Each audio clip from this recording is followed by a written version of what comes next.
43.200. Itu adalah angka yang tidak akan pernah kulupakan seumur hidupku. Angka apa itu? Nanti kalian juga akan tahu setelah mendengar ceritaku. Namaku Lala. Dan cerita ini mungkin akan jadi salah satu cerita paling gila yang pernah kalian dengar. Cerita tentang bagaimana seorang anak muda bodoh menghancurkan hidupnya demi mengikuti tren. Setelah lulus kuliah setahun lalu, aku bekerja di sebuah perusahaan startup. Kebanyakan karyawan di sana masih muda. Tidak jauh beda denganku. Makanya, mereka selalu update dengan tren kekinian. Salah satunya iPhone 11 Pro. Banyak dari mereka yang membeli barang mahal itu. Uang dari mana ya? Kan gaji mereka gak jauh beda denganku, pikirku. Sampai aku menguping obrolan mereka. Lalu, mendengar bahwa ada beberapa temanku yang memasang iklan online untuk menjual diri mereka dan meminta bayaran iPhone. Aku kaget, tapi secara bersamaan juga terinspirasi. Karena sejujurnya aku iri melihat teman-temanku memakai iPhone terbaru. Akhirnya, aku nekat melakukan hal serupa. Aku selfie dengan hanya memakai pakaian dalam sambil berpose seksi. Kemudian, mengunggah fotoku ke akun-akun media sosialku. Berharap ada laki-laki yang tertarik membeliku. Tidak lama, langsung ada yang mengirim DM. Begitu kubuka, sungguh terkejutnya aku saat tahu DM itu dari bosku, Pak Puguh. Dia meminta bertemu denganku besok di ruangannya. Aku sudah ketakutan, mengira akan dipecat karena ketahuan mengunggah foto semacam itu. Tapi dia malah tersenyum, lalu berkata, "Jadi kamu mau menjual dirimu buat iPhone 11? Saya ada klien, tapi di Guadalajara, Meksiko. Kalau mau, kamu berangkat minggu depan. Tapi jangan cerita siapa-siapa, oke?" Klien? Meksiko? Aku sebenarnya udah curiga. Tapi mau bagaimana lagi? Keinginanku untuk membeli iPhone 11 sudah tak terbendung lagi. Akhirnya aku mengiyakan. Di Guadalajara, aku bertemu dengan pria lokal bernama Blanco di sebuah motel. Kemampuan bahasa Inggris Blanco terbatas. Jadi, kami hanya ngobrol seadanya. Dia membawaku ke kamar, mengajakku duduk, membelai lembut rambutku. Awalnya aku tegang. Tapi setelah melihat sikap lembut Blanco, aku mulai tenang. Dalam beberapa jam, ini bakal berakhir. Begitu pikirku. Tapi kemudian masuklah 3 pria lain. Penampilannya mereka berbeda-beda. Pria pertama berkepala botak dan berperut buncit. Pria kedua berkulit hitam dan berbadan kekar. Pria ketiga, tubuhnya dipenuhi tato. Aku langsung tahu apa yang terjadi. Aku berusaha kabur, tapi Blanco mencengkram tubuhku. Aku meronta, tapi dia terlalu kuat. Tidak lama kemudian, aku sudah jadi santapan malam 4 pria itu. Mereka mulai memakaiku jam 7 malam. 1 jam berlalu, 2 jam, 3 jam, dan setelah itu aku tidak menghitung lagi. Mungkin aku sempat pingsan karena kelelahan. Aku baru sepenuhnya sadar saat mereka selesai. Jam menunjukkan pukul 7 malam. Aku sempat mengira kalau jamnya mati. Sebelum akhirnya sadar kalau neraka ini berlangsung selama 24 jam penuh. Blanko meletakkan sebuah iPhone 11 Pro di sampingku yang terbaring lemas. iPhone itu tidak bisa menyala. Kata Blanko, itu salahku. Karena aku hanya berkata ingin iPhone 11 Pro. Tapi aku tidak bilang kalau iPhone itu harus bisa menyala dan belum rusak. Sejak itu, begitulah keseharianku. Akhirnya aku pun tahu. Pak Pugu memang telah rutin menjadi penyalur gelap bagi jual beli manusia di berbagai negara. Aku tidak bisa kabur, karena aku tinggal bersama Blanko. Dan rumahnya selalu dijaga ketat oleh anak buahnya.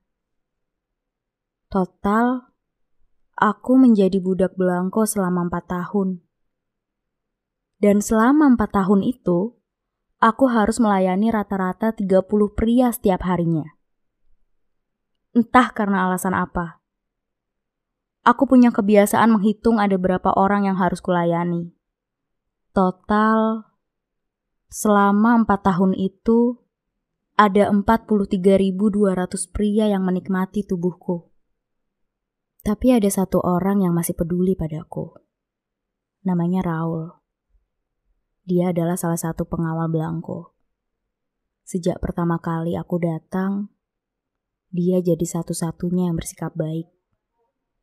Setiap malam, dia menjemputku sepulang kerja.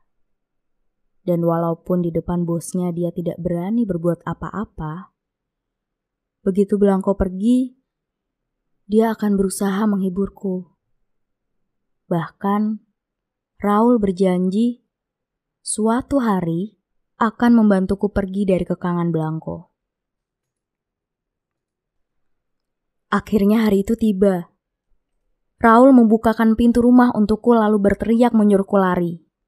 Larilah dan jangan menengok ke belakang.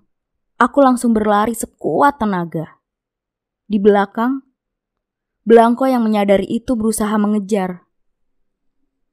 Tapi Raul menghalanginya. Setelahnya aku terus berlari dan berlari tanpa sekalipun menengok ke belakang seperti yang diperintahkan Raul. Aku hanya mendengar satu suara tembakan dari kejauhan. Aku tahu, Raul sudah mengorbankan nyawanya hanya demi menyelamatkanku.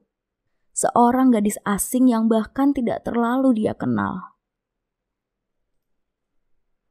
Aku tahu, aku tidak bisa menetap di Gua Dalajara kalau ingin kabur dari Blanko. Akhirnya aku menumpang di sebuah mobil yang lewat dan pergi sejauh mungkin entah kemana. Sepanjang perjalanan aku cuma bisa menangis, meratapi nasibku dan ketidakjelasan masa depanku. Bisakah kalian percaya kalau semua ini terjadi hanya karena aku terbutakan oleh keinginan memiliki gadget terbaru? Ternyata mobil yang kutumpangi itu dimiliki oleh salah satu mandor sebuah pekerjaan tambang. Aku pun menawarkan diri untuk menjadi pekerjanya. Sebab aku tahu aku harus menghidupi diriku. Awalnya dia ragu karena aku perempuan. Tapi aku meyakinkannya bahwa aku mampu melakukan pekerjaan seberat apapun. Paling tidak, bekerja di tambang pasti jauh lebih ringan daripada melayani nafsu bejat 43.200 pria. Tapi kesialanku belum berhenti.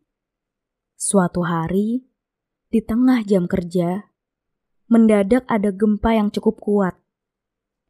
Semua pekerja berusaha lari. Tapi karena jumlah kami terlalu banyak, sementara guanya cukup sempit, tidak semua berhasil keluar tepat waktu.